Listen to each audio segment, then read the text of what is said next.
Welcome to the Teachers to Tech podcast. I'm your host, Dean. This is the podcast where we tell you how you can grow your tech skills, whether you're starting from scratch or just want to go farther. You might be thinking about a new job, a whole new career, or just a new hobby. We'll have something for everyone, so keep listening. Today, I want to talk a little bit about history, and I have a specific reason for doing that. As you might have noticed, I've talked a little bit in some short episodes about how to look at technology, where it will be going, ways of gauging how technology has grown. And I want to reflect a little bit on one thing that happens in technology that is cyclical. And that is we find new ways to do things, and we think we've changed human behavior when in reality, we are meeting the same needs in a new way, and we can predict that people will use those means based on how they've always worked with the means we've provided. This episode is a response to something I heard on a podcast a long time ago, long enough that any of my listeners who might have heard that episode have probably forgotten. I don't want to mention the name of the podcast. I don't want to mention the name of the person being interviewed, because I'm going to disagree with them. And so let's just take it in the abstract. The interview that I was listening to was about doing marketing for online sales. And the guest is a very famous person in online sales and other marketing type issues, and was telling the host, we as marketers today, we have to be more ethical than in the past. That followed a remark that said something like this: in the past, marketing was always about buying attention as cheaply as we could, or about buying as much attention as we could. There was some remark like that. Well, here's the thing. That sounds great. And the idea was, look, today we have to be more ethical as marketers because we can't just get attention. We have to give the customer something that they want in return for their attention. And we have to do it upfront, give it to them, no strings attached, and then they can give us their attention in return if they believe that we have something that they want.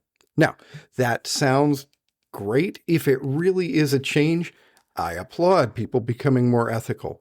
I personally don't think that people change over time. Individuals might, but not the human race. So let me tell you how I know that this statement isn't true. The reason that I know this statement wasn't accurate is because I come from a family that's been involved in marketing for a couple of generations now, at least as far back as 1960. So that's a fair amount of experience between three of us in the family. And what I want to do is compare what the internet offers with what has been used in the past to reach people. Now, think about this. The internet offers us content where we can go out and read, we can watch. Yes, the video is a bit of a revolution, but in the past, we were still able to get content we were interested in. How was that done? Well, a common way to do that was magazines. And I'm going to focus particularly in on magazines because magazines equate very well to websites. It used to be that if you had a special interest, maybe you wanted to build model trains, or you were a coin collector, or you liked model airplanes, or amateur radio, or cooking, or baking, or any one of hundreds of subjects, you could probably find a magazine that related to that. Now, the way that magazine was set up, it contained plenty of articles about your area of interest. Well, you say that's only one-way communication. Not so much, because there were always ways to reach the editors and the authors, mainly by addressing an envelope to the publication and sending them a letter. In some cases, there were also special interest groups, clubs in different cities for different things that you could join. We're focusing on the magazines themselves right now, but those are like discussion groups that you can find on the internet. So how did these magazines work with marketing? Well, here's what had to happen. They wanted to sell advertising. It was the advertising that paid for the publication. the printing, the distribution. The subscription price did not really cover the cost to publish a magazine. Well, advertisers had to go where they would get attention from the right people. And this is where people like my dad would come in. My dad did work that was called media buying, and it worked like this. His job was to take the budget of an advertiser and find the best places to spend their money. He couldn't take the money of a company that sold baking supplies and say, hey, let's spend that on ads in an electronics magazine. He had to know what the audience was for the various publications, what the interests were of the people that used the products, and he had to find the right combination. Today, the equivalent job would be possibly a social media manager, getting out, finding the right audience, using hashtags, etc. But it's been done before. What happened?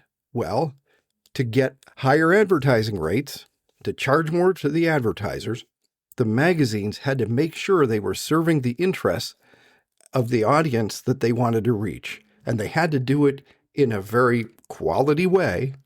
And they had to do that up front because they had to track the audience first. And as they grew their audience, then they could raise their rates. So what came first?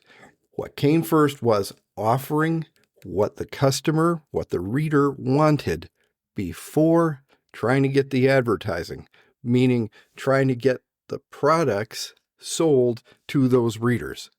You see, human nature really hasn't changed. Yes, our methods of communicating may have, sped up. They may become more widespread. But what we need, what we want, how we get it, and how we trade for it really hasn't changed. And so we need to be careful about looking at what we're doing right now and saying, this is new, this will change everything. Might speed it up, might spread it around more, but it's not necessarily going to revolutionize and create something that's never been done before.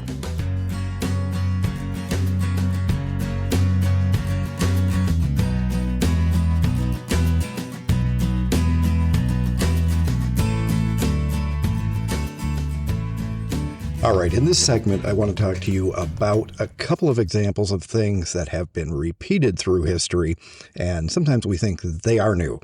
And my first example is the 3D vision that we have mixed with AR or mixed reality or virtual reality.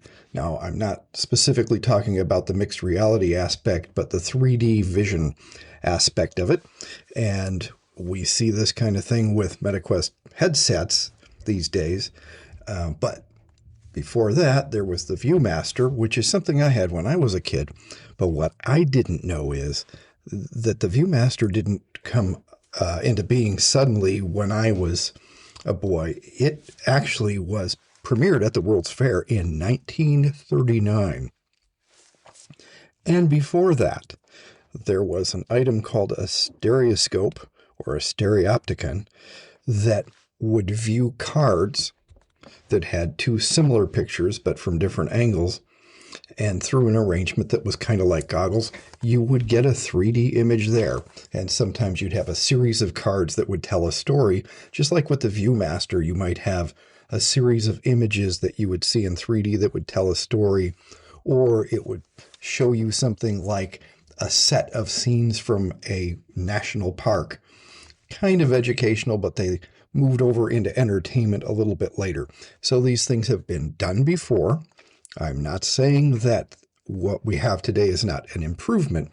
What I'm saying is these are things that humans have wanted to do before and have attempted before. And as technology progresses, they have new methods. They're not something completely that has been unheard of in the past. We need to remember that. And then finally, one example from business. Now, you've heard today the saying, you'll own nothing and like it. And I won't get political with that. I'm not sure that will work with all people. I do know that we're moving away from the ability to go buy our own movies and music on disc. own those hard copies and use them as we see fit. We'll lease things, or we'll just have streaming services where a lot of us don't even download the music we're buying. We just pay to listen to it. If we download it inside of an app, and it could be when that app goes away, the music we paid for is gone even after we've downloaded it. And this concept isn't new. I'm old enough to remember when you weren't allowed to own your own telephone. You had to get one on lease from the phone company. And if you did go to a company like Radio Shack and say, hey, I want to buy a phone, because at some point they were allowed to make them, or they sold them, but they had to get you the phone, and you had to get approval to attach it to your line from the phone company. Even before that, two famous examples of people who said, hey, I've created this invention, this device, and you can't buy it. You can only lease it. And you can see how that worked out. The first I wanted to bring up was Marconi, when he set up his transmitting and receiving stations for ship-to-shore communication and then news communication around the continents and around the globe. He didn't want anybody to be able to own his equipment. They could only lease it from him. And today we know that's not how it works. And then there was Edison with the film projector. By the way, just a side note, Edison said nobody would ever want to watch a too-real film. Considering his first film was a guy sneezing, I kind of get that. I can see why he would think that. But you could only lease Edison film projector equipment. You couldn't purchase. And as we know today, we've got our whole home entertainment systems in our house. Maybe it wouldn't be a bad idea to just lease our TVs, considering the last few I've had have conked out within 5 years. Maybe we just want to lease them and turn them back in like a car before it wears out. But typically, that is not what humans like to do. We're seeing it again in the entertainment industry, but it's not a new concept. So I'm just encouraging you to look back at your history. If you want to predict how things are going to be used, how things are going to work out, you will find examples in the past of the exact same concepts being implied or applied with whatever technology existed at the time. And you'll be able to see exactly how humans interacted and reacted with it. Well, listen, I want to thank you again for listening. And we have another great episode coming up for you real soon. And I'm probably going to throw in one biographical episode. You notice I've been gone for a while, and I've had some pretty cool changes in my life, and I would like to catch you up on those if you don't mind me getting personal for one episode. All right. Thanks again for listening. That's all we have for today. This is Dean saying thanks for listening, and we hope to have you back with us next time on Teachers to Tech.